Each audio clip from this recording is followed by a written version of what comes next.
This conference will now be recorded. It's Chris. Hey, did you get the stuff? Like, so there was a basket in the manager's office with all their fucking Carrie. All right. So I think we're going to go ahead and get started. Thanks everyone for joining us for today's River Management Roundtable. Today we're going to be looking at history of racism and the effect on Black participation rates in water-based outdoor recreation. And I'm excited for this presentation. I originally saw Joe Moore, who's going to be speaking today, give this presentation at the at AOR's Inclusive Summit this last April, and the whole summit was centered around increasing inclusive practices in regard to water sports, lands, hiking, and workplace culture. So I really enjoyed this presentation the first time I saw it. So I asked Joe if he would come and share the presentation again with us, and I think we're going to go ahead and we're going to do a couple slides before we pass it over and introduce Joe. Thanks, Angie. My name is Becca Price, and I'm the communications coordinator with RMS. And I will just share briefly about RMS in case you're not familiar or if you're not a member. The River Management Society is a national nonprofit organization, and we support professionals who study, manage, and protect North America's rivers. We do this through a variety of forums for information sharing. So we have workshops, discussions, river trips, and then we also put together resources for river managers and facilitate information sharing. So one of the ways that we do this is we have river management roundtables twice monthly. On the second Tuesday of the month, we address on the water topics or on the river. And these are more operational, so we'll talk about user capacity, safety signage, designation issues, permitting, and things like that. And then on the fourth Tuesday of the month, we talk about workplace culture, so communication, diversity, outreach, and things like that. So you're always invited, and we thank you for joining us today. Here with us today is Angie is with our team, as well as myself and Risa Shimoda. And then also James Major is our National Rivers Project Coordinator. So that is the team at RMS. And then I will hand it off to Joe in just a second to introduce himself and get started.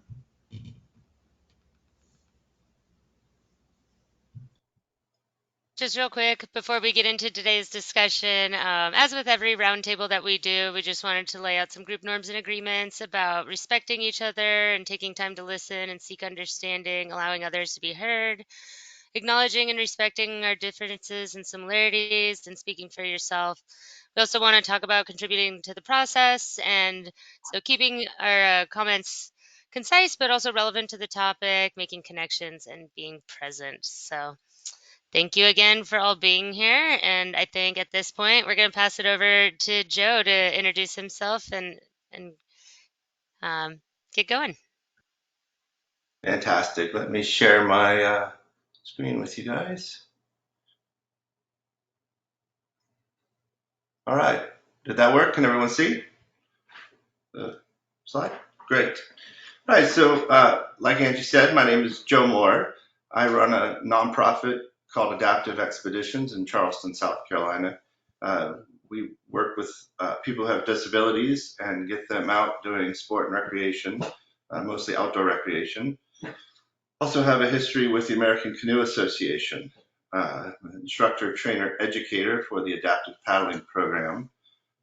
Also used to be on the Safety Education Instruction Council.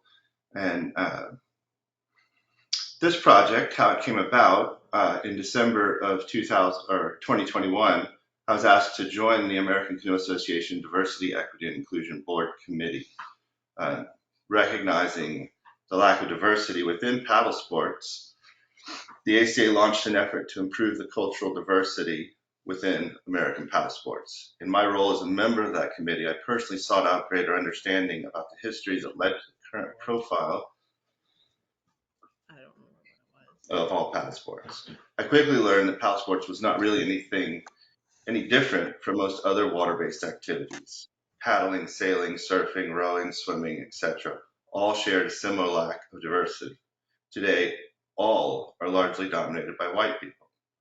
This presentation is about my personal exploration into how water-based outdoor recreation came to be dominated by one race. And with that greater understanding of how we got here, hopefully, we'll be able to design successful strategies to improve the cultural diversity of water sports moving forward. I want to make clear that my understanding about the details of the topic are continuously developing.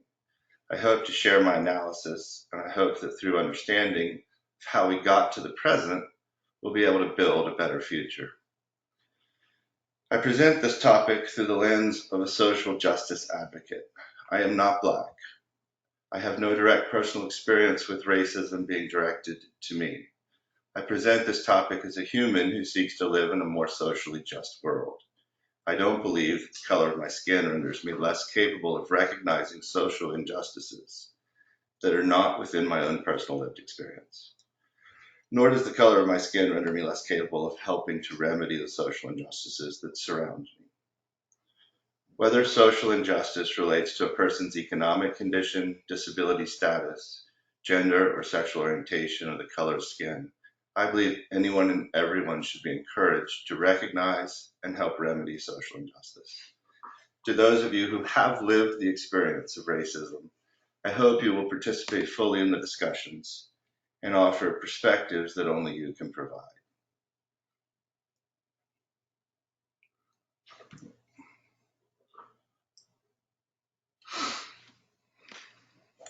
Many models exist to help guide DEI efforts. I employed the most simple and clear model that I could find. This three-part structure starts with the effort to define and assess a DEI problem, and then create a strategy to address the problem, and finally, create a plan to implement that strategy. This presentation is going to focus on assessing the problem. At the end, we will also explore some goals and together brainstorm strategies to achieve those goals. Define a problem. I'm always searching for simplicity, especially for definitions. The best single word I could come up with to define the DEI problem is underrepresentation. I think that word likely summarizes many DEI issues. Black people are underrepresented in water-based outdoor recreation relative to Black background demographics. For example, from the 2020 US Census, we know that South Carolina's population is 27% Black. But Black people seem to account for less than 1% of South Carolina kayakers, sailors, surfers, swim teams, etc. Only limited and anecdotal evidence exists for the racial profile of water sport participants. Solid demographic data would be great, but for the moment, we only need to look around and get a sense about diversity within paddle sports and water-based outdoor recreation. If you try a few Google searches for water sports and switch the results to images, you can count how many Black people you'll see in those pictures. It's very few.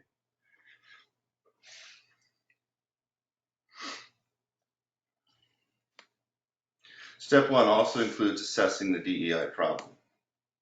What are the causes for disproportionately low representation among Black people in water-based outdoor recreation? How do those causes begin? If we can identify the causes and we can understand how they originated, hopefully we can gain insight into successful strategies to improve the disproportionately low representation. Let's explore some of the barriers to participation. Black people experience significantly higher rates of drowning. According to a 2019 US Swimming Foundation report, nearly 60% of African American children cannot swim. That's almost twice the figure for white children. Only 1.5% of more than 327,000 swimmers registered with USA Swimming are African Americans. That compares to a background demographic of 13.4% for the whole USA. Black children drowned at a rate almost 3 times the overall rate. Those are shocking statistics. So throughout the presentation, I'd like to get your interaction and feedback. Why do you guys think those disparities exist? So you can take yourself off of mute and interact. I see, Hi. Helen, you have your hand raised. Oh. Yes, hi. Hi, my name is Helen Dumas, and I'm the Genesee River Alliance coordinator here in Rochester, New York. And speaking from my personal experience, I'm African American, and the city school district here in Rochester, it's a state requirement that children have swimming. I have a 14-year-old who just entered 9th grade, and as part of her physical education, she was required to swim. I started getting calls from the school that she was not prepared for swim class and she was going to fail. Now, just real quick, without dating myself, well, I will date myself. I grew up in the 70s and 80s in Elmira, New York, and being a small town with the African American population of the entire county was less than 1%, and it's still very low. We learned how to swim, though, in school. My daughter I was told she only needed to put her swimsuit on, and not put her swimsuit on, but rather sit in the pool area. And she was refusing to sit in the pool area. So these kids aren't even being incentivized or motivated to learn how to swim. A large part of it from a woman's perspective, from my personal experiences, our hair requires specific care, and chlorine is not necessarily always friendly to our hair. And I know that there aren't always allowances made for that for African American children. But I'm like frustrated that the school isn't even like doing anything to push these kids to learn how to swim here in Rochester anyway. So I don't know if that gives much insight, but it's frustrating for me that my child is not even learning the basics of swimming, how to tread water. Right. Sounds like a good program that's not being implemented very well. Like, it's good to try to have people learn to swim and make it a part of schools, but it doesn't sound like it's being implemented. No, and I forced her to put on a swimsuit and go into the pool area, and she was ostracized by her peers. So that was the end of it. Yeah. All right. Well, that's a great answer. We do have a few more hands up, Joe. I didn't know if you wanted to take them now or if you wanted to continue discussion after. Yeah, let's take one more. Next up was Megan. Hello, Megan McDowell from Des Moines, Iowa here. And going back historically, with segregation, a lot of Black Americans weren't allowed in public pools or didn't have access to public pools where they could learn to swim. So there were barriers to that. And then when you don't have, family members that pass this down or have that tradition of passing it down, it just doesn't necessarily become a priority in your family to learn to swim sometimes. So that's been part of one of the reasons why maybe some Black kids don't learn how to swim. Yeah, I think that's a pretty significant reason, and we're going to talk a lot about exactly what you just mentioned. That's great. All right. So one thing we do know is that being of African descent has nothing whatsoever to do with an innate lack of an ability to swim.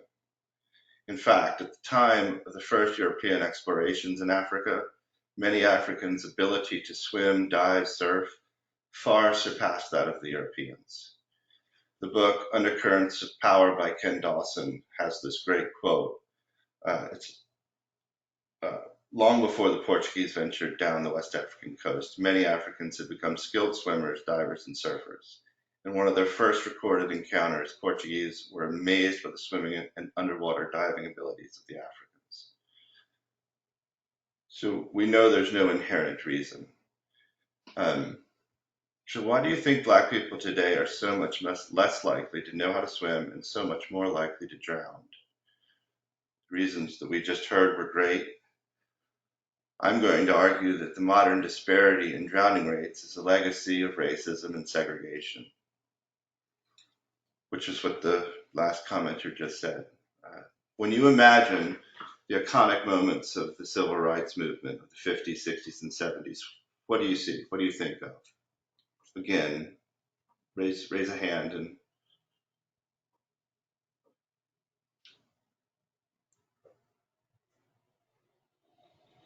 I see a hand up from Chris.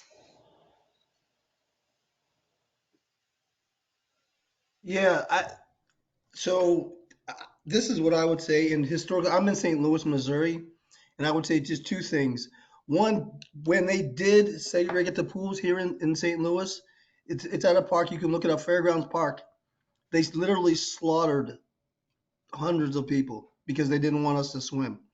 And as I work with schools and actually the superintendent, I've met with the superintendent several times of the district, and they have pools in the schools that they don't use because of they're so scared that somebody's going to drown on their watch. Because it's happened every summer.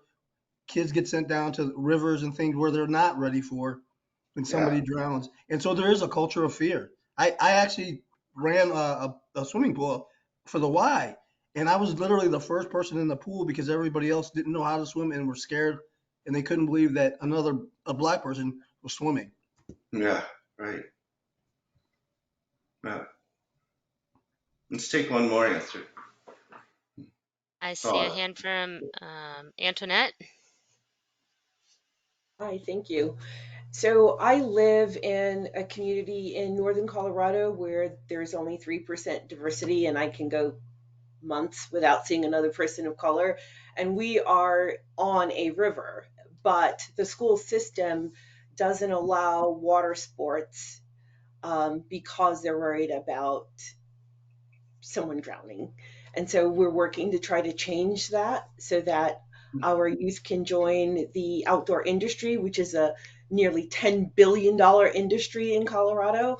But just from a personal perspective, colorism, texturism within the Black and Brown communities, and also the cultural baggage that later became my parents' cultural baggage, like a family member who was murdered for being in their community, but in a section of the river in their community where white people said it's only for white people to fish.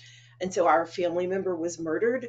And so even though everyone in my family knew how to swim, my parents, my siblings, and I all knew how to swim, all seven of us, my parents were still very fearful of allowing us to participate in um, water sports and even going to the beach as a family. We could stand in calf height of water, and then my mother would freak out, even though she knew how to swim. So all of these things contribute to why it's difficult to get people of color interested in paddle sports. yeah, absolutely. Great, thank you guys. So when I think of the civil rights movement of the 50s, 60s, and 70s, I think about the iconic media moments. I think about the march from Selma to Montgomery. I think about lunch counter sit-ins. I think about bus boycotts. There's quite a few of them, but there is another that we're touching on, and it was called Wadens. I hadn't heard of this. This was new to me. Demonstrations on public beaches and swimming pools in the 50s, 60s, and 70s. It was a campaign to end segregation called the Wade-In. Wade-Ins were a spin on the lunch counter sit-ins. In an act of protest, Black people would walk into segregated public beaches and wade into segregated swimming pools. Often the protests were met by violence by segregationists and the police. Wade-ins of segregated beaches, pools, and public waters in the 60s were likely just as pivotal as any other portion of the civil rights movement. They just received less press.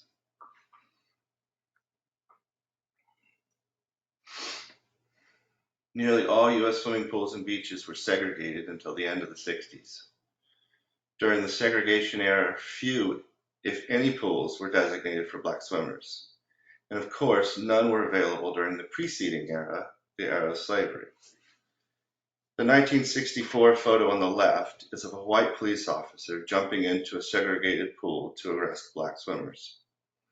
The 1964 photo on the right is a hotel owner pouring hydrochloric acid onto black swimmers who were swimming in a hotel pool in St. Augustine, Florida. These swimming pool wade-in demonstrations and the public response they evoked immediately preceded the signing of the Civil Rights Act of 1964. In fact, President Lyndon B. Johnson specifically mentioned the wade-in pictured above the day before the Senate approved the Civil Rights Act. We've got a little snip here of his speech. Our whole foreign policy and everything else go to hell over this. Yesterday in the swimming pool in St. Augustine, they started pouring acid in the pool. Could you hear that? I could replay it if not. I'll turn up my volume. Yeah, try it one more time. Our whole foreign policy and everything else go to hell over this. Yesterday in the swimming pool in St. Augustine, they started pouring acid in the pool. Pretty random, I guess, but interesting that the Lyndon B. Johnson actually made a speech, and the day after this event happened in this photograph, and the Civil Rights Act of 1964 was passed several days later. I think it actually had a good bit to do with it. So I don't want you to think that racism resided or resides only in the distant past or only in the South. From Connecticut and Maine to Los Angeles and San Diego, many beaches and swimming pools remained effectively segregated into the 1970s. These pictures are a protest that took place on Connecticut beaches in the early 1980s. Beaches were closed to public access except through property ownership or club membership that only the most wealthy could afford. And the incidental effect was they remained all white. After the Civil Rights Act of 1964, rather than swim in segregated pools, white Americans shifted to swimming in private clubs and neighborhood pools. Most municipal pools throughout the country were closed, shut down. Eventually, they fell into disrepair. Black people in the U.S. and most of the Western world did not have reasonable access to public swimming pools or beaches until the 80s. Not until the 1990s did the resurgence of municipal pools begin in any significant way. That too was surprising information to me as I learned. I didn't realize it was going on that far into my lifetime. If you're denied access to water, learning to swim, learning even basic water comfort skills is simply impossible. Drowning rates are disproportionately high for Black people today because Black people were completely denied access to U.S. public waters until the 1970s. The resulting disproportionate risk of drowning led to a prevalent fear of water among many Black people. A multiple generation approach to water safety took root within some Black communities. Stay away from water. You won't drown if you don't go near water. Here in Charleston, I hear that all the time in our community.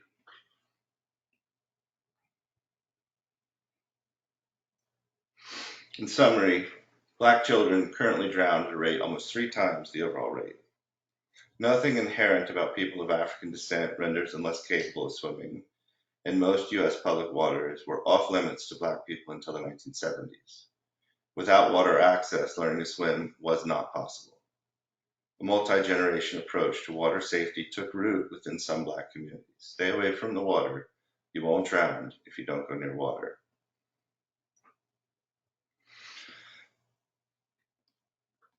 Besides the elevated rate of drowning, other barriers to participation exist. Another significant barrier to participation stems from issues of cultural identity. The current cultural identities surrounding water sports cannot be separated from the history of Black people having no access to water for decades. Through time, water-based sport and outdoor recreation became overwhelmingly dominated by the one race that was allowed access to the water, white people. Cultural identity and the current whiteness of water sports is a legacy that results from generations of Black people being denied access to public waters.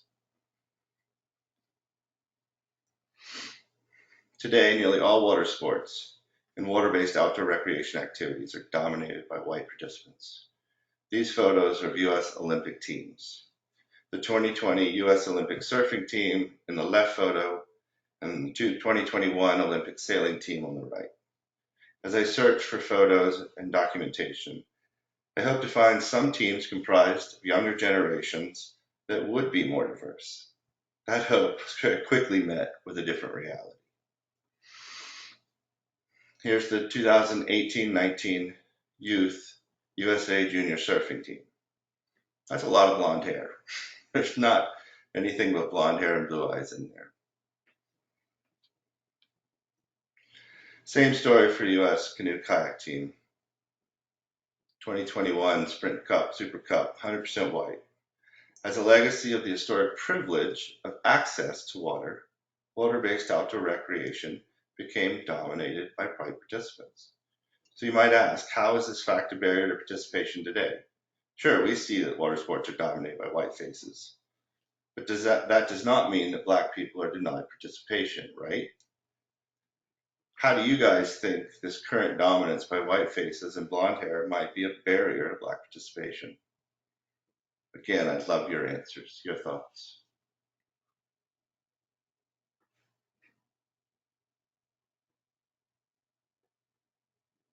Antoinette, I saw you raise your hand. Yeah, so I coined a phrase from children's book. And I repurposed it for this conversation or these types of conversations. There's window marketing and there's mirror marketing. If I'm looking through a window at other people's lives, people who don't look like me or identify like me, for a lot of people, it's difficult to envision your life doing that thing. So in this case, paddle sports. But if I'm looking at a mirror, I'm seeing people who look similar to me, and making that leap of, if Chris is doing this sport, then I can also do this sport because he's similar to me.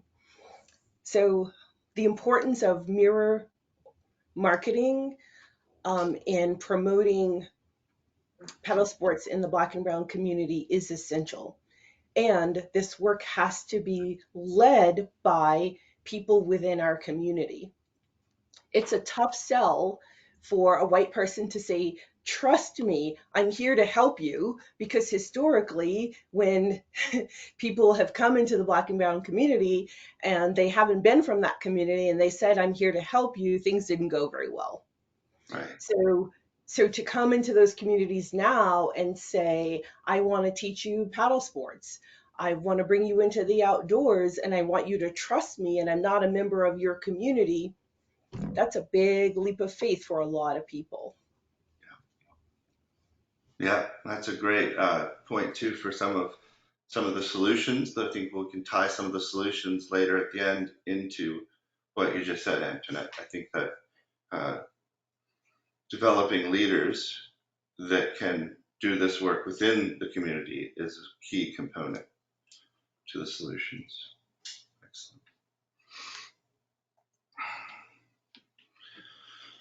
So to participate in water sports today, Black people must enter a realm of activity that's overwhelmingly dominated by white people. At least two factors make this decision difficult, to participate difficult. Black people know they will occasionally encounter overt racism and often encounter unconscious or implicit bias as well as microaggressions. The decision to enter a white-dominated activity could be culturally alienating. Black peers may question why someone wants to be like white folks. In other words, a Black person may feel peer pressure to not participate in order to help preserve Black culture. Let's talk about those one at a time. So many definitions of implicit bias exist. These are the two that seem like better versions to me. Implicit bias is the tendency for stereotype confirming thoughts to pass spontaneously through our minds.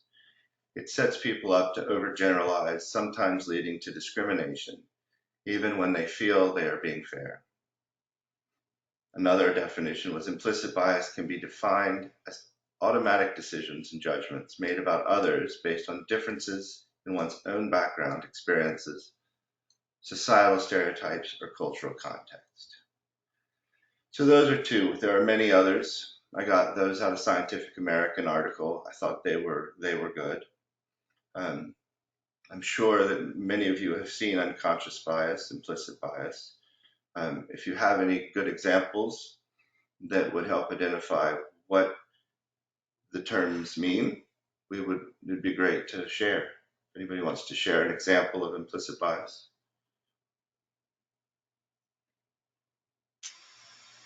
Hey, Joe, at the risk of going off topic, we had one more question from earlier from Meredith. Would it be possible to have her ask her question?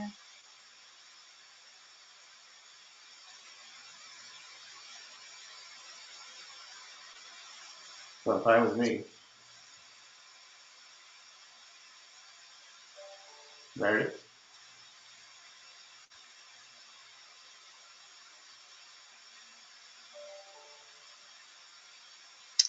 If she's there. Maybe we can come back to her later if she's still here. We can come back, and we can have a question and answer at the end too. Okay. So another is microaggressions. What are they? They're verbal, behavioral, or environmental slights that are a result of an individual's implicit bias. The microaggressions are often automatic or unintentional, and they occur on a daily basis. They communicate hostile, derogatory, or negative viewpoint. Does anyone have an example of a microaggression they would share with us from daily life?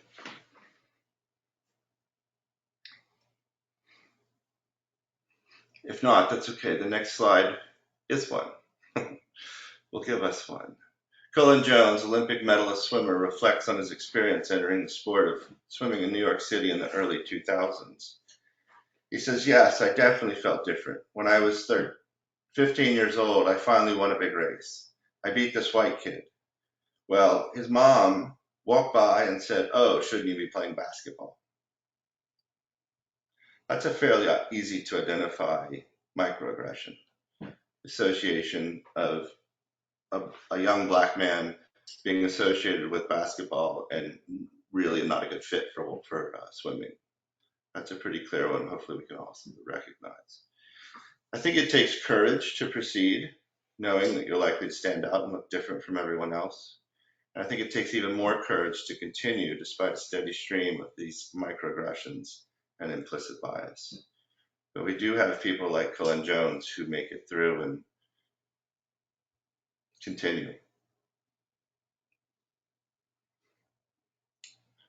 So cultural identity barriers to participation can come from within as well as from outside Black communities. Antoinette Lee Toscano, I hope I'm saying that correctly, published an article in Paddling Magazine, issue 63, that I thought was really great. The community, this is a quote from that article, the community needs to tear down its own cultural barriers and limiting beliefs. Examples would be, Black people don't do that. That's the white man's sport. You're not a real Asian. Race shaming from my family, friends, and community prevented me from taking up an adventure sport for 10 years. It's not difficult to imagine where those ideas would come from after looking at the rows of white faces and blonde hair on the previous slides. Black participants will face microaggressions and implicit bias from white participants. Black participants might face cultural barriers from within their own community. Both make the decision to participate in a white-dominated sport more difficult. So to summarize this section, during the eras of slavery and segregation, water-based outdoor recreation activities in most of the Western world became dominated by members of the one race that was allowed access to the water, white people. To participate in water sports today, Black people must enter a realm of activity that is overwhelmingly dominated by white people. Potential Black participants know they are likely to encounter microaggressions and implicit bias, and the decision to enter a white-dominated activity could be culturally alienating. So a third barrier that already was brought up is how do we protect Black hair? This is Olympic gold medalist swimmer Simone Manuel. She says, to be successful, sometimes you have to make sacrifices, and for me, part of that is my hair. Particularly for Black women, hair is closely tied to culture and identity. Learning to swim requires specialized knowledge about how to protect Black hair. Knowledge about how to protect Black hair has not been widely disseminated due to other barriers we've already discussed. All the barriers to participation that we've talked about are linked. The whiteness of water-based outdoor recreation today is a direct legacy of the racism and the denial of access to water that also led to disproportionate rates of drowning. To successfully improve statistics about drowning and swimming, we likely must first address the cultural identity issues. That is, statistics about drowning and swimming are not likely to improve until more Black people feel comfortable participating in water-based activities. The lack of awareness about ways to protect Black hair during water sports results from historically low participation rates in water-based outdoor recreation.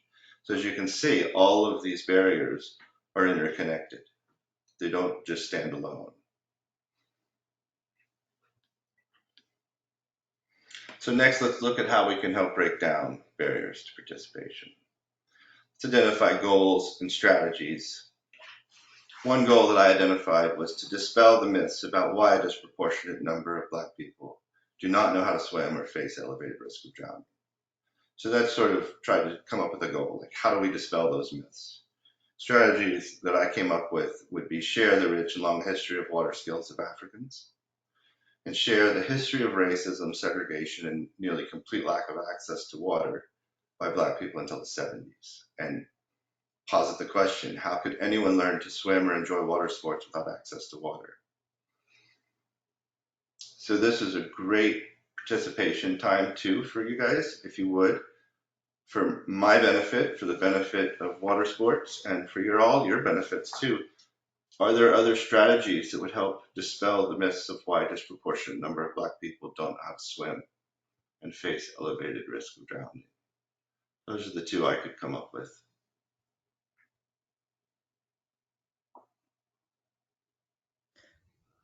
Hi, this is Helen Dumas again. Sorry, I didn't Yeah. raise my hand. But so I am coordinator for the Genesee River Alliance, and one thing that my organization is doing is actually there's a youth workforce development program through our agency, and we also take them on experiential trips, and so we've taken them kayaking or on paddle boats to try to expose a lot of the kids to this sport in a kind of a safe environment. They feel comfortable. You know, they have their peers with them. They have, you know, me or some of the other African American program runners, and they're, you know, we're trying to break through those barriers that way.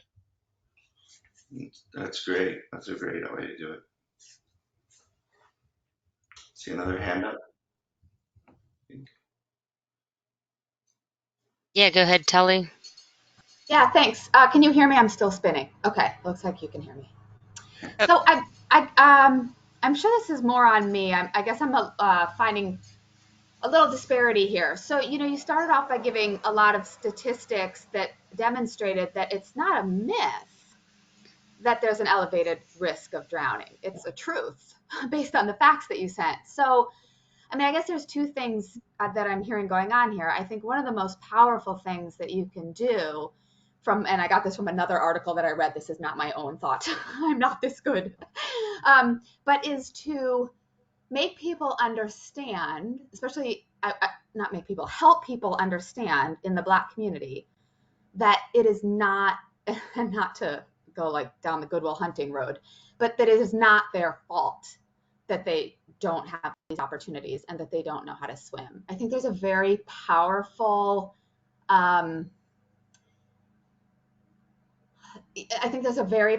way to explain, like you said, the history of racism and segregation, is to make people understand that it's not their fault. It's that through history, they were not given these opportunities and they were not encouraged by society to take these opportunities. So I think that's like, from something that I read in a different article, like that can be a really powerful wake up that, you know, the conditions in your neighborhood, they're not your fault. It's systematic, you know, it's systemic racism that caused that. And I think that gives people it empowers people to then take the next step. And then the second thing I kind of wrote in my chat is that while the fact of a disproportionate risk of drowning is real, it might be necessary to take a step back and that's, you know, and address why is that the case. And I think that's the case because of the other things that you were saying: lack of access to pools, lack of affordable swim lessons and safe swim lessons by instructors that you trust, that look like you, a lack of transportation to pools. You know, are there, you know, is it possible to get there through public transportation? And so I guess those are some of the things that I was thinking about, like as you were talking about these things. Great. I think everything you said I agree with, and both came out through the presentation so far. Is that I think to your first point, we're dispelling myths about the why, not the fact that there is disproportionate number of Black people who don't know how to swim. That's a fact. The disproportionate rate of drowning is a fact. But why does that happen? There's all these myths. I'm sure people have heard myths about why Black people can't swim.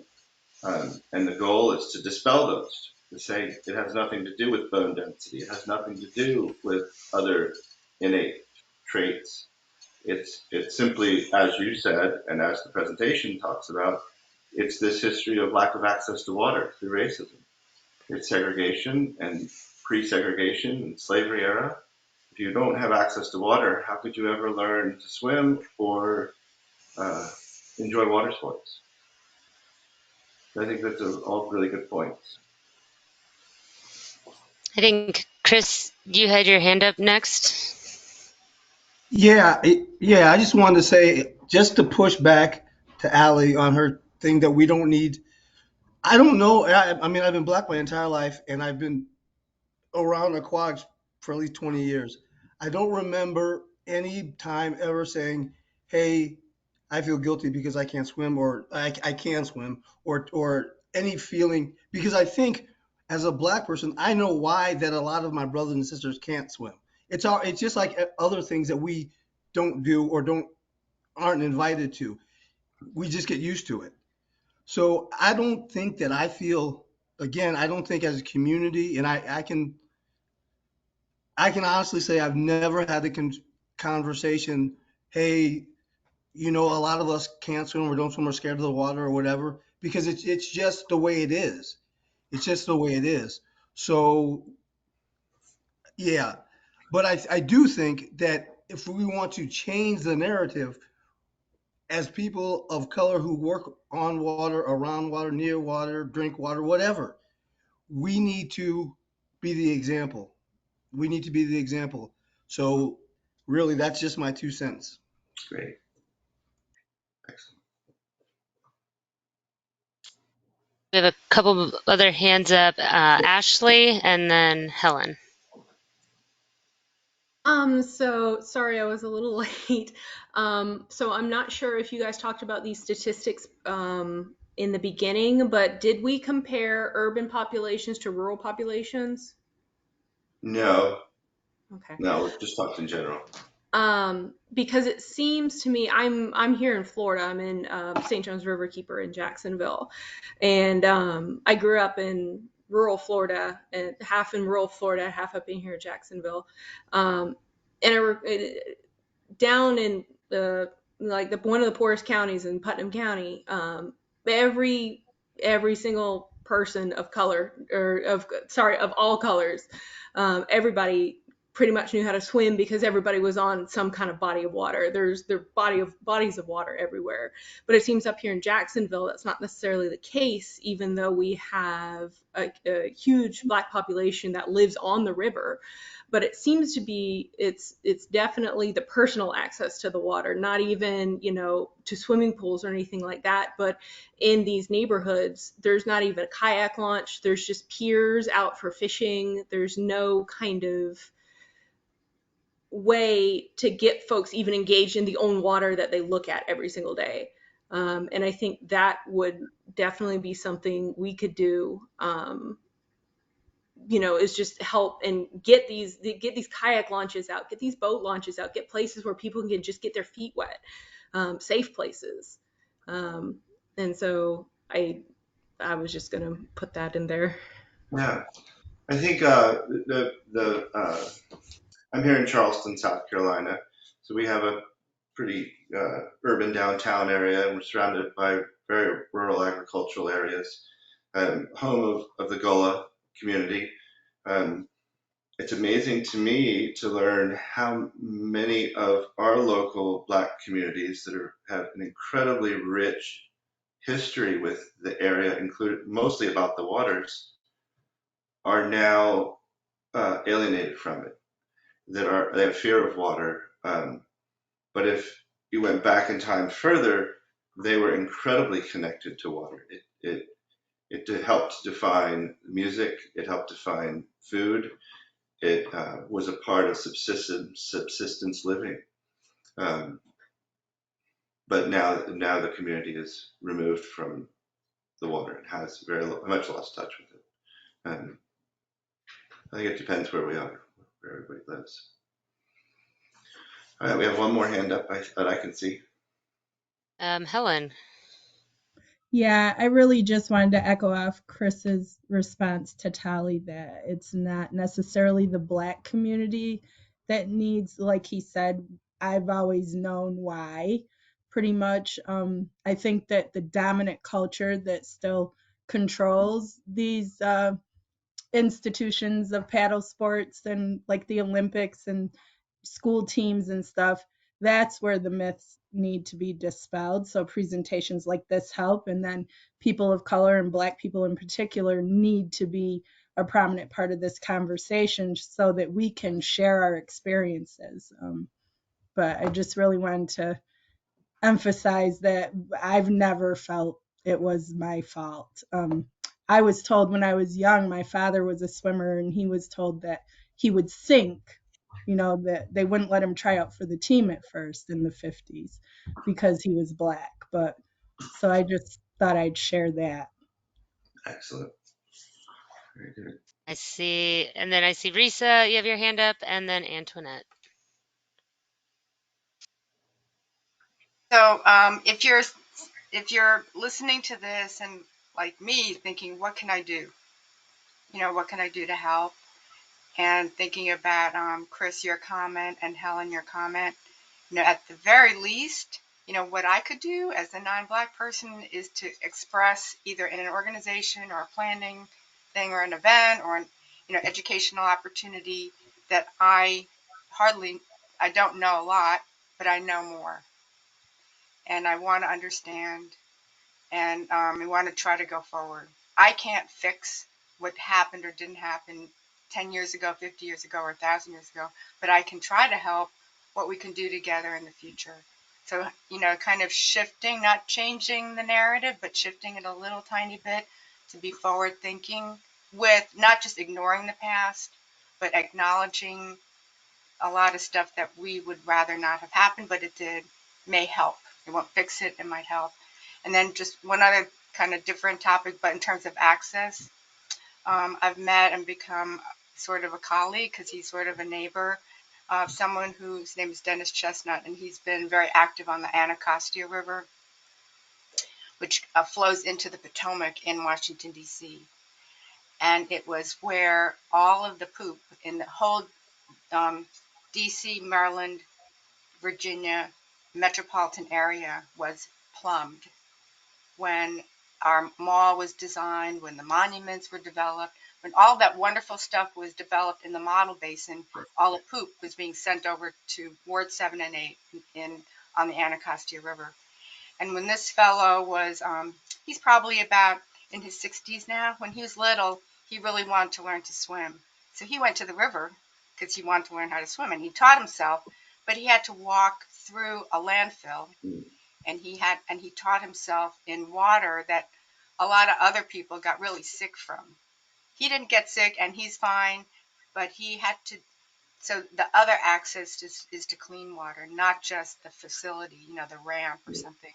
And because of Dennis and a whole bunch of other people, his current program, now that he's almost retired, is to have a swimmable, drinkable Anacostia River within about 10 years. It's a little closer than that. So access is clean water as well, and it just takes someone like that and him sharing his story, other people getting it and helping, and many years later and a lot of investment, change can happen, but it takes a lot of people working together.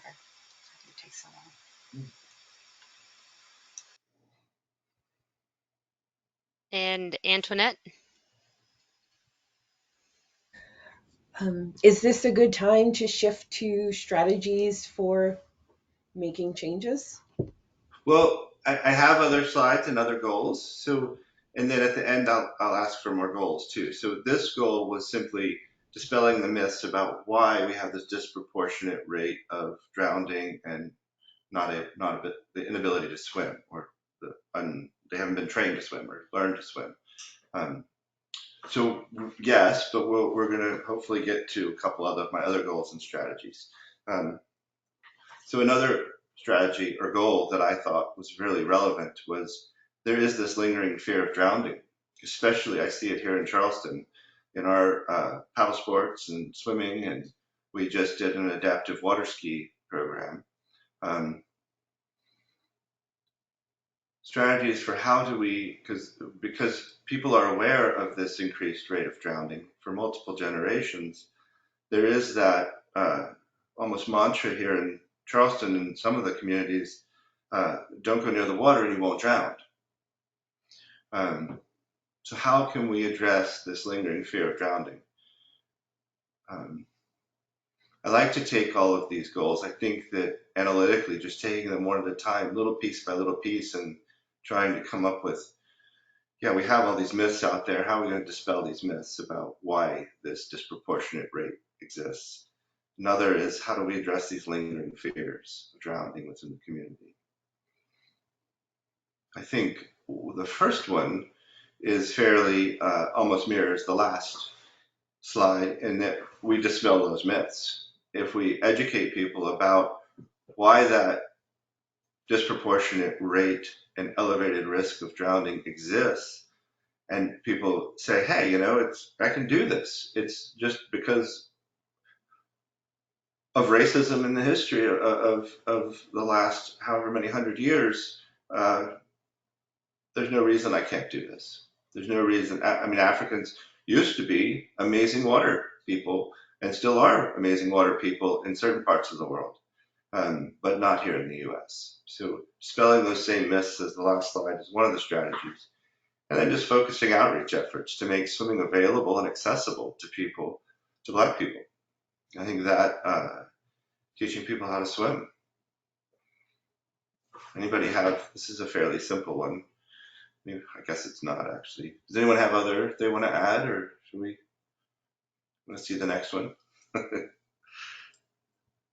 Okay, let's go. So minimize and then eliminate the risk of exposure to microaggressions and unconscious bias. So how do we minimize? I mean, realistically, we've got to think in steps. Minimize it and then eliminate the risk of exposure to microaggressions and unconscious bias. And of course, overt racism is included in this.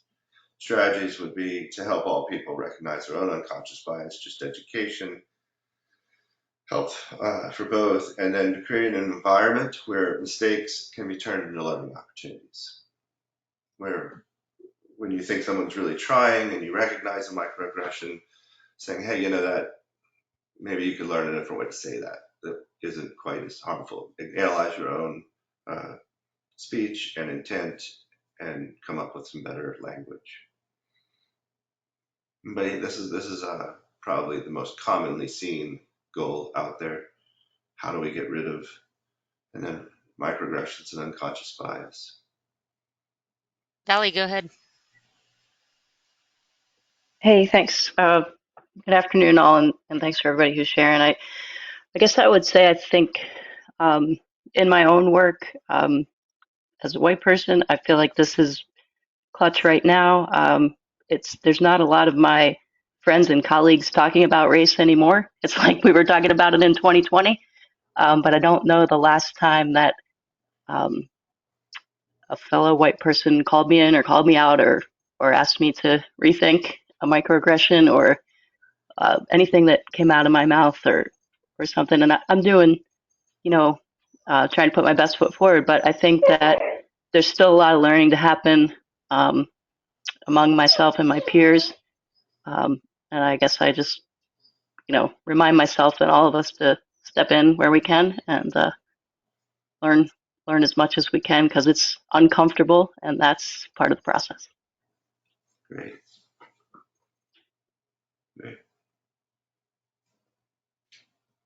And I see Ashley, you have your hand up.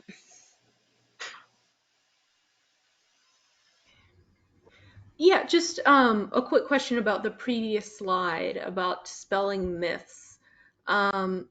Did we determine, and again, I apologize, I was late, so this may have been already covered. Did we determine that white myths about not being able to swim and black myths being about, were they about the same? I wouldn't imagine. Yeah, I didn't differentiate. I think that the myths about why black people can't swim is, I don't know that it's different in the black community versus the white community. I've heard all kinds of silly things like bone density and body fat percentages and all kinds of craziness that don't make any sense whatsoever. Okay. But I don't know that there's a hard distinction between which community is holding myths versus another. Is there? I was just wanting to clarify, because if we want to all work together to help dispel these myths, we'd want to dispel the specific myths for the specific groups. Like, I don't want to sound ignorant, so I don't want to say pretty much anything stupid. But so addressing like the lingering fears of drowning, for example, would that be myths perpetuated, of course, by the white community to the black community, or are there white myths and black myths about drowning? So I think the myths about why a disproportionate number of black people don't know how to swim and face an elevated risk of drowning, those myths are, I haven't heard a distinction between the communities. I don't know that there is a distinction between what white people and black people think. Antoinette has her hand up. See a few other hands just popped up. I think there Maybe others can answer might that. be, yeah. Yeah, I think, Helen, you had your hand up first, and then Antoinette, if you want to go after. I would just say in my personal experience with the black community, and by no means are we a monolith, the majority of it is that we know we can't swim, and that's where the fear comes from. Does everyone know why? Not necessarily. I don't think that we believe the myth that we can't swim because of genetics, bone density, body fat. As with anything, though, there are exceptions to every rule, and white supremacy has a way of pervading all cultures, so there could be some that think that way.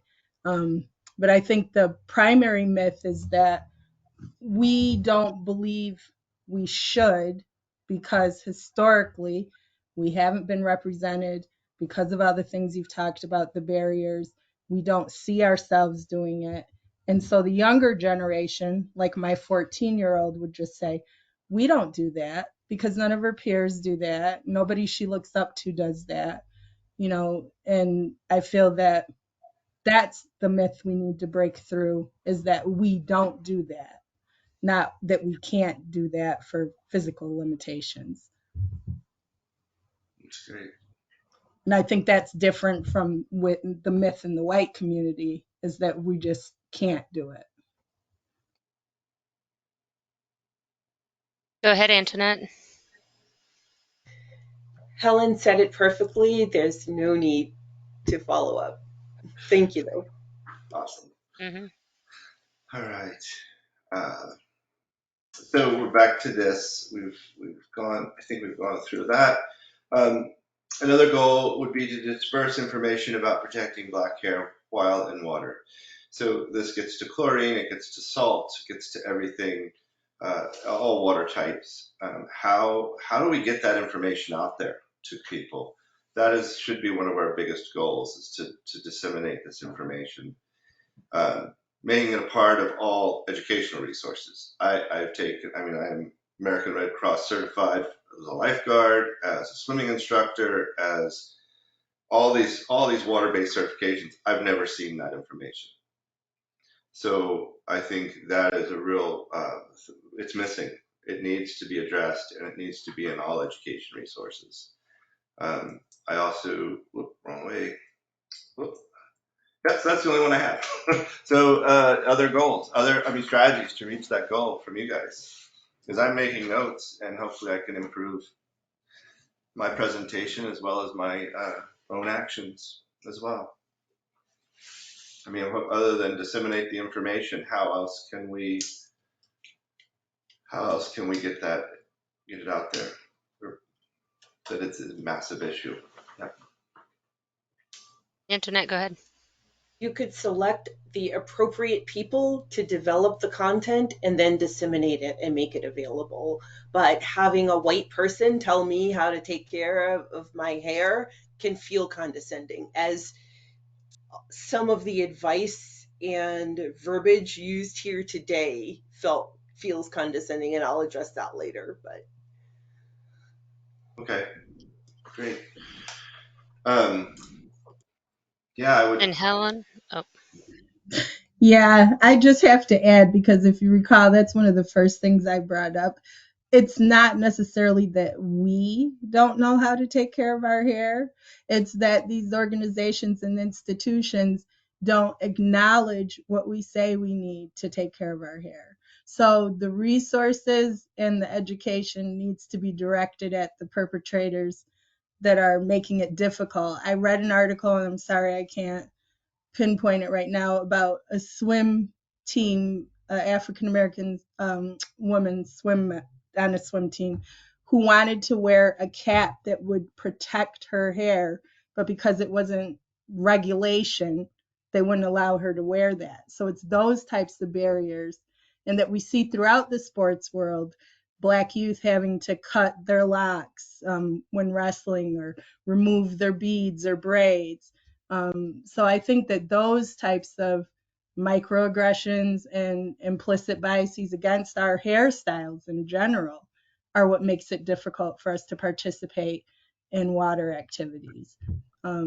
We know what we need, but again, it's us being allowed to say, hey, this is what we need, and then given the resource. So it's not really the dispersal of the information. You think that's already there within the community. It's Yeah, more I mean, just of course, for some people. educating the pool managers and the swim team coaches and the others, Right. rather than the community. Yeah. That's a good thing.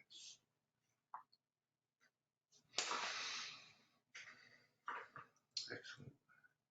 So the final goal that I had was to make water-based outdoor recreation activities appear less dominated by white people. So the strategies that I came up with are to change the optics of water sports being dominated by white people by focusing media attention on Black participants, having those examples so that individuals can see people that look like them doing these activities and envision themselves doing them as well. And then cultivating Black leaders of water-based outdoor recreation activity, having those leaders who can teach others to surf, that can teach others to swim. So cultivating Black leaders of outdoor paddle sports. We've got at the ACA, we've got a program right now where we're trying to get more certified instructors who are Black so that they'll have a better success reaching communities that I wouldn't be able to reach the same. So for this to work, we need to study and understand the success of the Williams sisters, Serena and Venus Williams. They did an amazing job of improving diversity within tennis and the failure of Tiger Woods within golf. There is quite a few articles that have been written about this topic and trying to figure out why did Tiger Woods not set a good example and didn't help diversify the sport that he's a star in anywhere close to the level that the Venus and Serena Williams did. I don't have a good grasp of that yet, why one worked better than the other. But I think for this to work, to have leaders, cultivate leaders, and to change the optics, it would be very beneficial to understand why one leader of a sport worked well to help diversify and the other leader did not. Again, love feedback, love ideas, if you guys have ideas.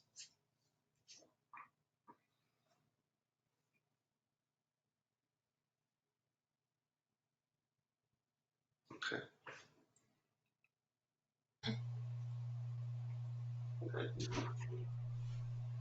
I think I saw Antoinette's hand first, and then we'll go to Ashley after.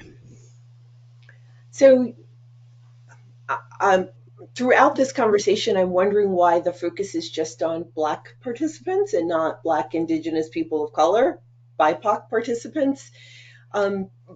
So that's one comment. The other comment is we have to take care in the imagery that we're using that we don't alienate any group. So if you only focus on showing Black people in water sports, then Indigenous people won't see themselves.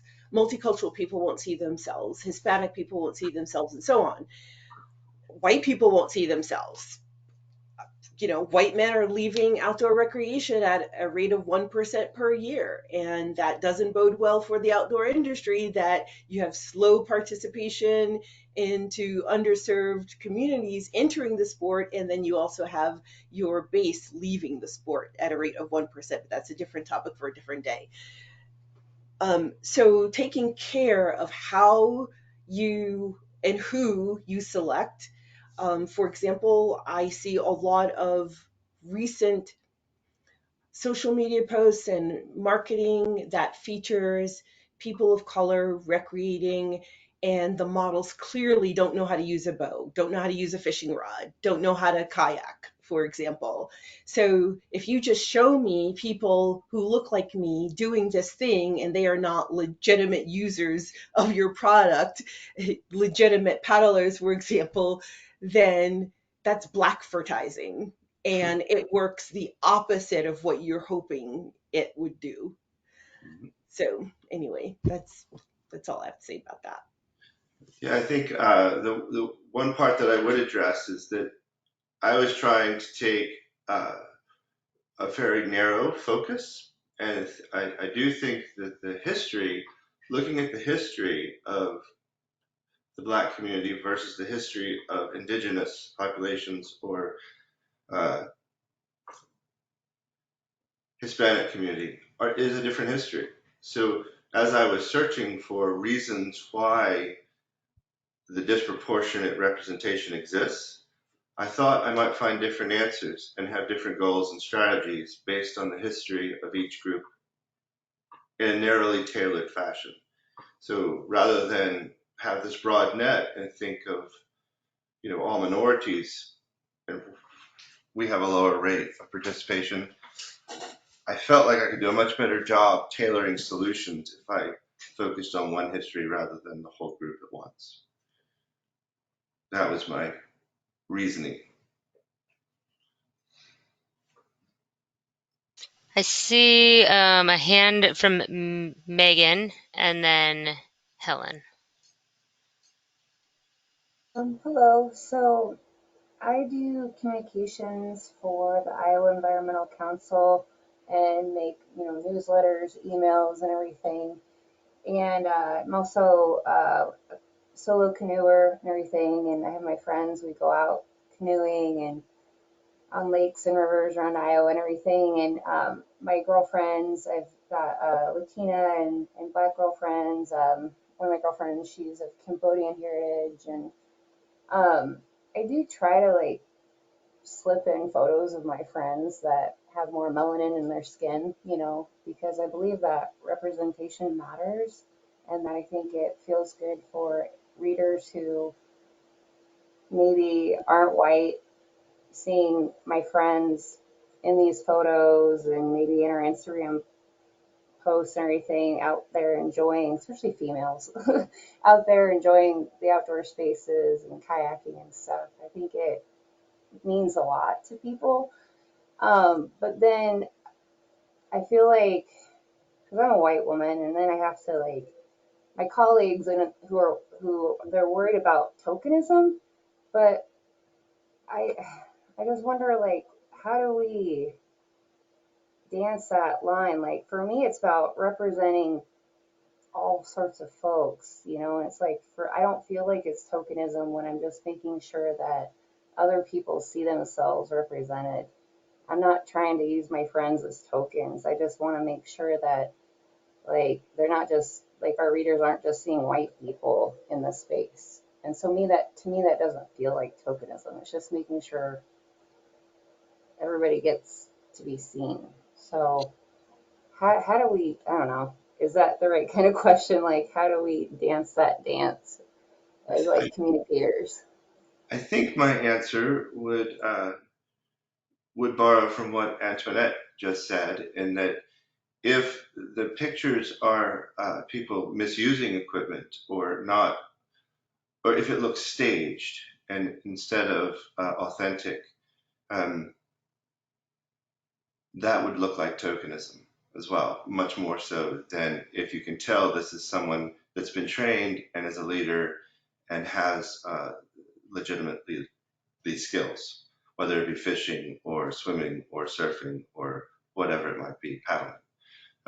So I think that the tokenism issue is much greater to be found if it's a staged photo op, versus a picture of someone who actually has these skills legitimately doing it.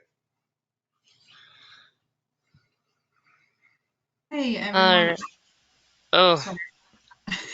sorry for interrupting you, Becca. Go ahead. Oh, no worries. I don't want to cut off the awesome discussion, but we are about 15 minutes over.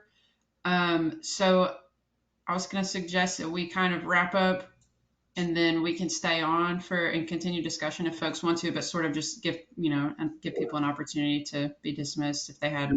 There's only one more slide, and it's the resources slide. So Okay.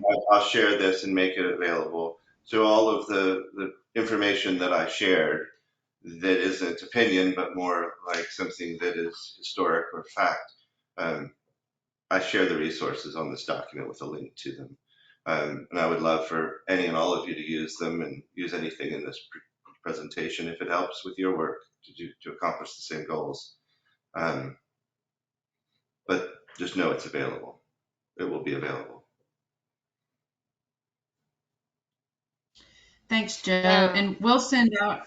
I've opened up the links that people have shared in a window, and we'll share those as well with the recording afterwards.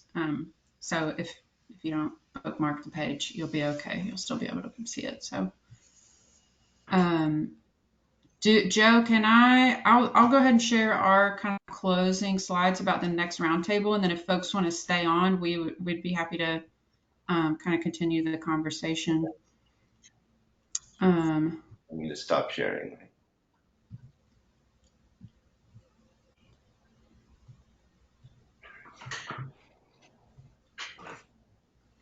Let's see.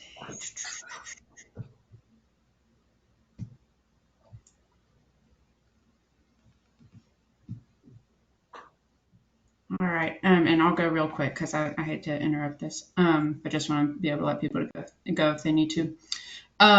Like I said, we are recording. We will send the recording out afterwards with the links. There are also past river management roundtables and a bunch of different types of trainings available in our river training channel. Our next river management roundtable is August 9th. It's in that On the River track. We'll be talking about how there are lots and lots of new river users, especially just post-COVID, more people getting outdoors, and how that has led to the need for education about river etiquette and just how different people are handling that, some solutions to that. So I think that's a familiar topic for all of us, and hopefully we'll have some great conversation around that. Like I said in the beginning, we have a lot of different types of workshops and river trips and training opportunities. You can find those on our event calendar at www.river-management.org. And yeah, we'd love for you to join us. You don't have to be a member to attend most things that we have, but we would love for you to join, and you do get discounts as a member, which is cool. We'll send a survey link in the follow-up email, and I'll drop it in the chat in just a second. And we thank you all so much for joining us and for joining the conversation and sharing your perspectives, which have been truly invaluable, I think, for all of us. Okay, so I'll stop talking if folks want to stay on. I know, Antoinette, you wanted to share. And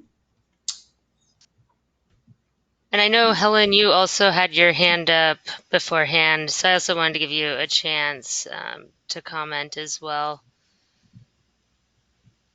Antoinette can go. I'm okay.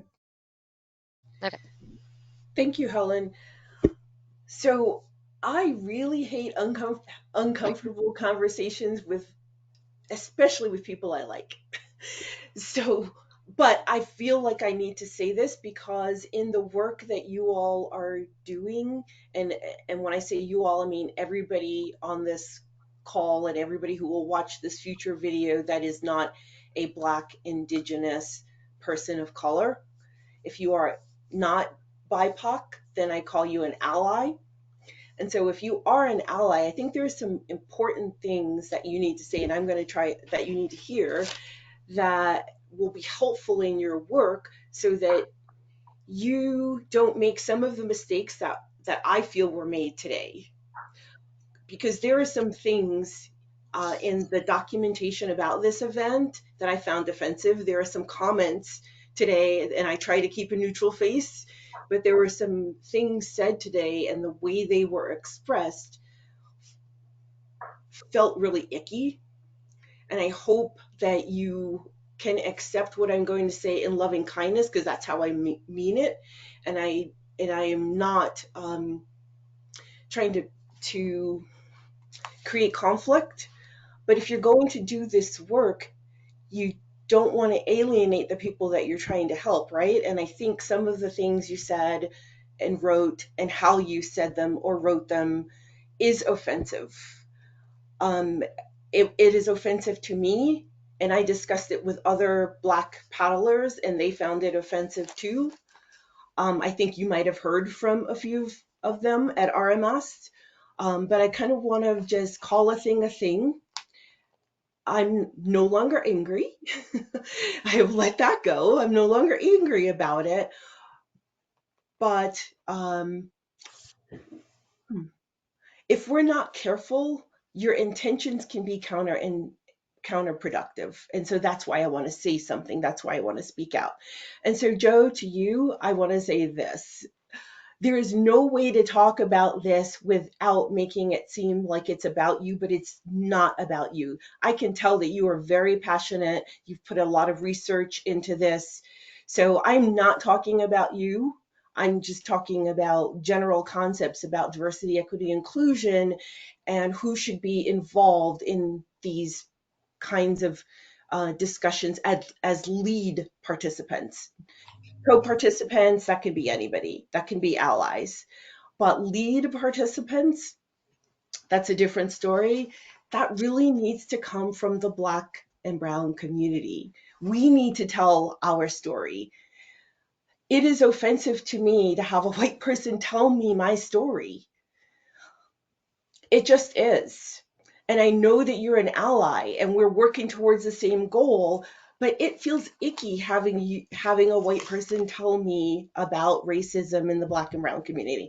I'm using Black and Brown. I know the focus was today, but with some exceptions, all people of color in post-colonial world have experienced racism in much the same way, and it really doesn't serve us that much, in my opinion, to separate us, because the distinctions are minor, right? So like Chinese people were not in, well, kind of, they were, but for the most part were not enslaved when they built the railroad for in the United States, right? So they faced discrimination of a different flavor, but it impacts all of us very similarly. So I don't think it's any need to discuss why there's not Black participation or Asian participation or Hispanic participation or Indigenous participation. We could just say BIPOC participation in paddle sports.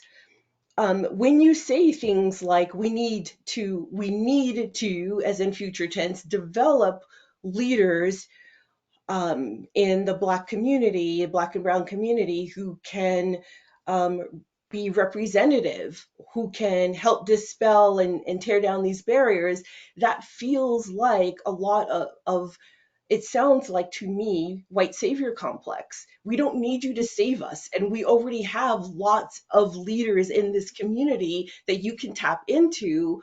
But my question is, do you know how to reach us?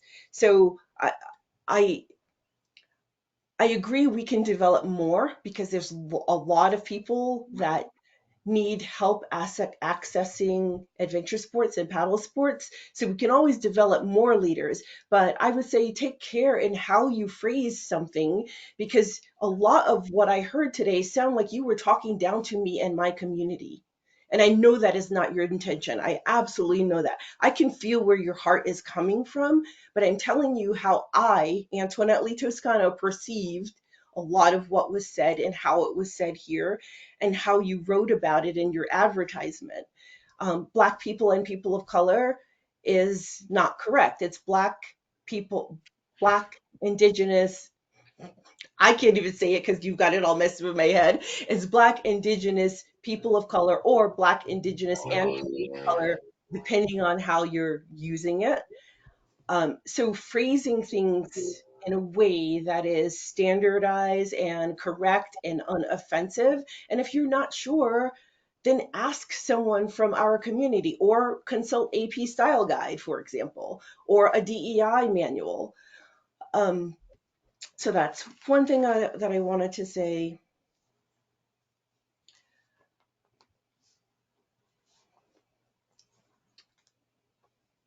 So if you're entering a white dominated sport, it does not automatically mean that you are going to experience cultural bias, racial discrimination, or misogyny. I have been in paddle sports since 2013, and I've never experienced any racism or misogyny in paddle sports. I have on hiking trails, but not in paddle sports. So if you're talking to people of color and you're bringing them into the outdoors and you tell them you are definitely going to experience racism and misogyny and all of those things, that's not correct. That's not everybody's experience all of the time. There is a possibility they may experience that, but if you say emphatically you are going to, that means something totally different. And phrasing what you say matters. Your words matter. Just And looking so, back, do I say that in this presentation, or is it on? yeah, you did. That's why I wrote it down. Okay. But again, Joe, this is not about you. This is teaching people who want to be allies Yeah. what I feel is harmful and how it was said.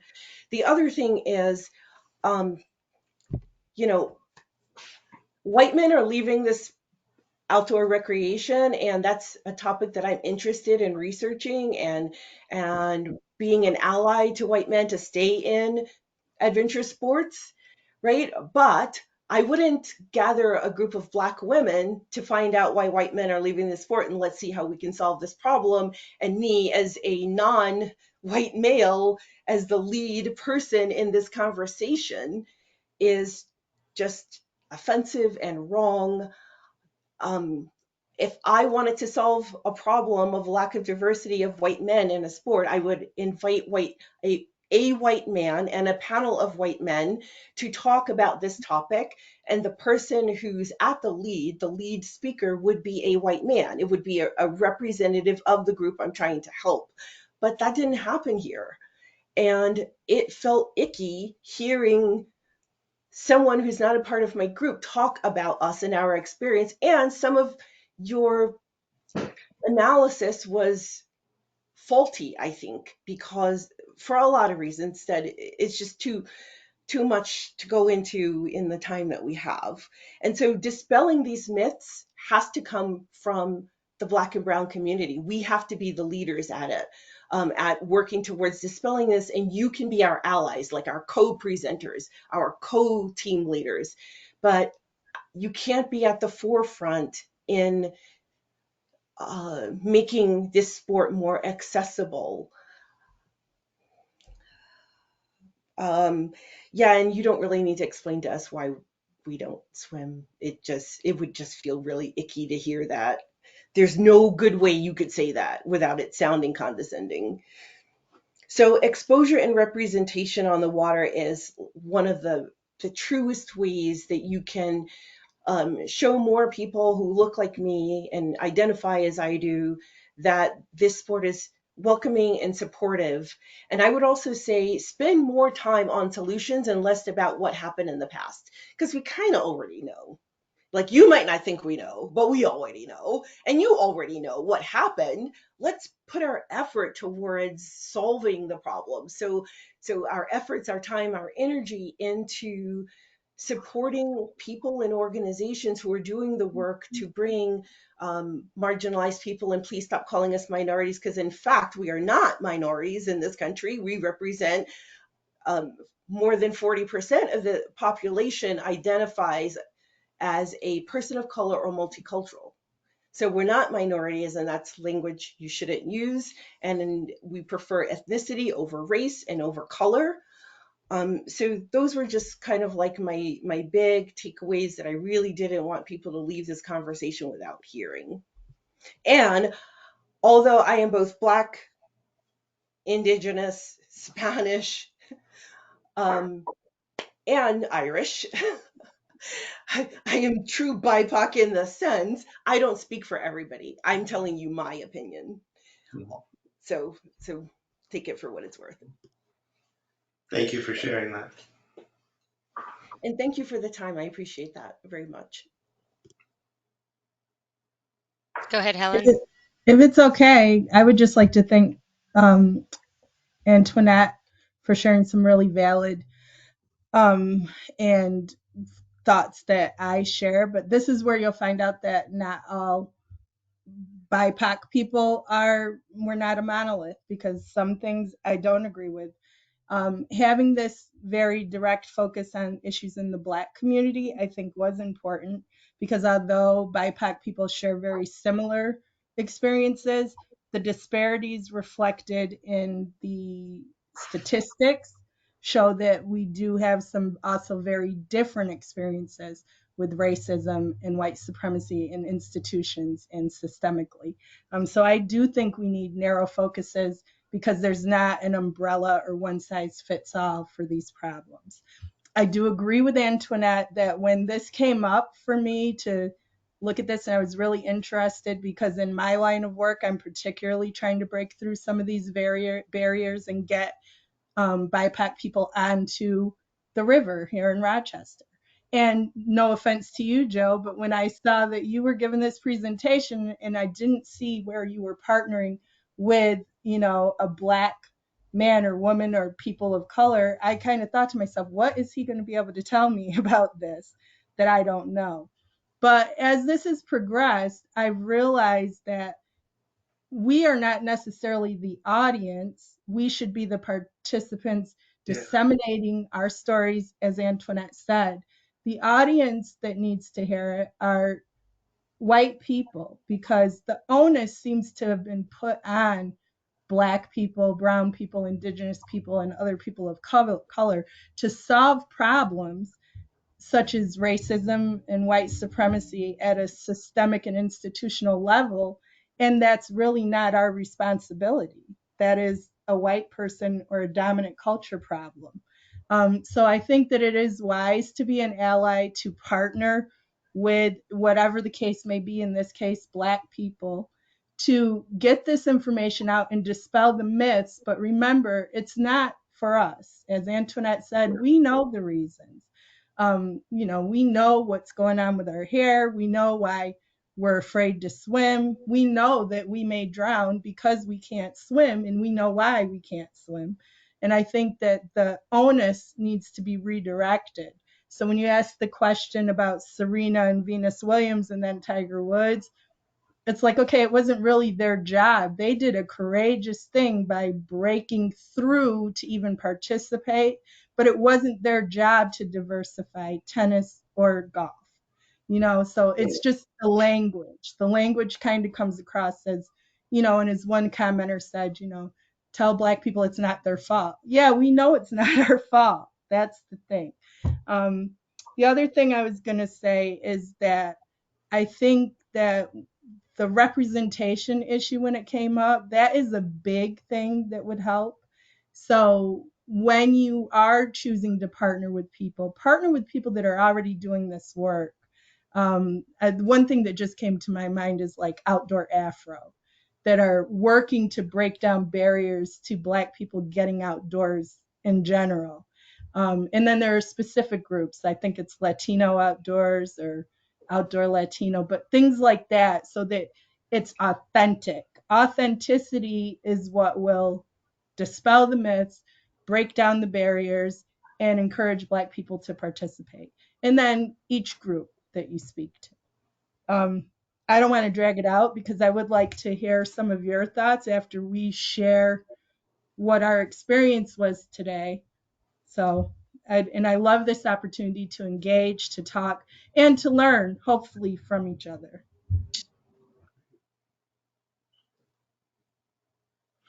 Great. Well, it's a lot to digest. It's a lot of information at once. I will definitely look through. It's great to also have both of you speak and have different opinions about whether it should be narrowly tailored or a more large, inclusive focus of multiple groups. The thing that is resonating the most with me is probably the language within the presentation that was offensive. And I would definitely ask for examples and help with that, because I think this will be available online, and figuring out things like where or how I said some of the things that were said that I said that you said I said. I didn't intend to say them in the way that they were presented back to me, and so it could very well be that I did. I acknowledge that fact, so I will work to find them and improve them. I also think for River Management Society's benefit, they didn't seek me out to do this. I did this to be a good member of a DEI committee. I am a part of the disabled community. I have a prosthetic leg, and I think that's why I'm on the DEI committee. for the American Canoe Association. And I wanted to learn. Our lowest participation rates were among the Black community. So I wanted to focus on it to figure it out for myself so that I could do a good job as a member of that community. And as I figured it out and wrote notes and had conversations, AOR approached me, would you do a presentation on what you've just told us about? So I said, sure. So it's not like either organization chose a white male to present this material. I put this material together for my own self-benefit in my own role so that I could be a good steward of that job. And then as people saw it, they thought it was helpful. I think thinking about, as Helen did, about who the intended audience is, we're definitely not trying to tell people who are Black the importance of Black hair and how it's a culturally significant factor. I mean, I'm sure that is like hearing your own thoughts all the time and feel icky. But that's not, those thoughts were for others. Those thoughts are for people who don't know. So I do think there's a lot of people who didn't know. And how can they help? So it's a lot of the information that wouldn't be new to you as a member of the community. I'm hoping to just get it more broadly disseminated into other communities. I think this is Risa. I know Antoinette is still has her hand up, but I want to just jump in and thank you, Joe, for participating today. And I also want to take responsibility for sponsoring or hosting you. And if there are missteps on our, on our part for how we communicated it, because we shared what it is that we thought you were going to be talking about, what you did talk about. So I just want to share the responsibility for that and not feel like you're standing there alone with a lot of these comments focused on maybe not you individual, but what you represent. So I think it was bold and brave, and I really appreciate all the comments, and we're all learning. And I think Risa, from being on the committee together for the ACA, can attest to the fact that I'm strongly against Black and people of color as language. I've called that out several times as inappropriate, and it is not a part of my presentation. But for me, I identify as Black, although I'm multicultural, multiracial, and multi-ethnic. My lived experiences as a Black woman in America, and that's how I identify. I do think referencing that this impacts other people of color, Indigenous, brown people, that is good, that it's not specific to Black people. But for me, I don't mind being recognized as a Black woman. So it's a very delicate line to cross. And I think to be inclusive, you kind of have to take responsibility for trying to mention all of that. Sure. I would just say, think of where it comes from. It was my attempt to understand specifically Black participation rates. Because that was low. We have data on other groups of people, disabled community, lots of different other groups, and the Black community has the lowest participation rates in right. And so that's what I'm saying. I agree with you. Not to interrupt, but just Black can be the focus, and I don't mind being recognized as Black. But if someone like Antoinette prefers not to be recognized as Black, then you can kind of make. Well, I don't want to speak for you, Antoinette. I might have misunderstood, but if you can try to find a way to acknowledge those things in there, and that other groups are experiencing this. But today we're going to talk about Black participation rates. I love that feedback. Yeah, me too. I will add that. Actually, that's very, very good, and I will put that in the beginning of this presentation. So to clarify, Antoinette, you want to just chime in? We probably should wrap here. Yeah, to clarify, I was talking about the language used in the advertisement. It said Black people and people of color. So I was seeing in that sentence, it should be Black Indigenous and people of color, or something along those lines. And then I do identify as Black. So yeah, just to clear that. And for my intent, both of those titles in the advertising would have been in error. Like I wanted this to be about Black participation rates. Everything in the presentation hopefully was narrowly tailored to that history and goals and solutions that address that unique group of people. Okay, folks, I think that maybe it's time to wrap, but thank you so much for your participation, and Helen and Antoinette particularly, and some other folks, Megan, who may have left us by now. Don't be a stranger. Please be in touch anytime. We really are all learning together. And sometimes this topic and the conversations around today's discussion and others like it are messy, and that's where we are. But we're in together, like I said. So thanks so much. Yeah, thank you so much, everyone. You know, these are really the intention of these roundtables is to have discussions. So thank you all so much for coming. Thank you all so much. Thanks to Joe for helping kind of lead this discussion today, and appreciate you all coming and sharing. And we will be in touch. And as Risa said, don't be a stranger. Great.